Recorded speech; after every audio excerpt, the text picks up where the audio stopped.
It terrified me to make decisions about kids when I didn't have anybody there that was only advocating for the child, not as an attorney, but as a party to the case. I mean, every other person that's not competent to represent themselves in a civil action of any kind is appointed a guardian ad litem. Now, who's more unable to represent themselves than a 3 or 4 or 5 or 10-year-old, 12-year-old child? I was faced with a case where a little 3-year-old girl had been brought to Harborview Hospital, and she said the doctor there thought that she probably suffered the injuries from child abuse and called the authorities. And the mother said, no, she fell off the swing, and anyway, my boyfriend's moved out and isn't coming back. And I looked around the courtroom because I had to make a decision at some point about whether to take a 3-year-old child out of the only home she had ever known and put her with strangers, and how would that affect her? And if I returned her home, was she really in danger?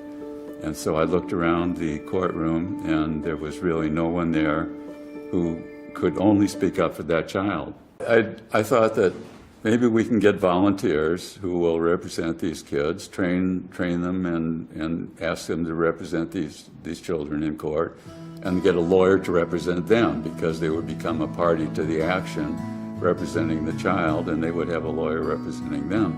And so I asked my bailiff to call 6 or 7 people in the community and explain this idea to them, and ask if they wanted to bring a brown bag lunch up to juvenile court and talk about it. When I walked in the lunchroom, there were 50 people there, and I said, this is going to work, and it has. I thought after I retired from the bench that I had gotten all these people into this, and I probably ought to find out what it was all about myself to be a volunteer. It was one of the most satisfying and difficult things I've ever done. They almost self-select.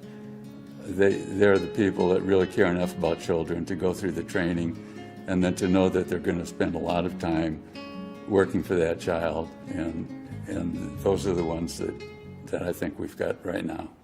Judges need CASA volunteers in their courts, and they really need them to be a party to the action, because there's no one else in that courtroom whose only function in that case is to provide a recommendation that's based on just the child's needs.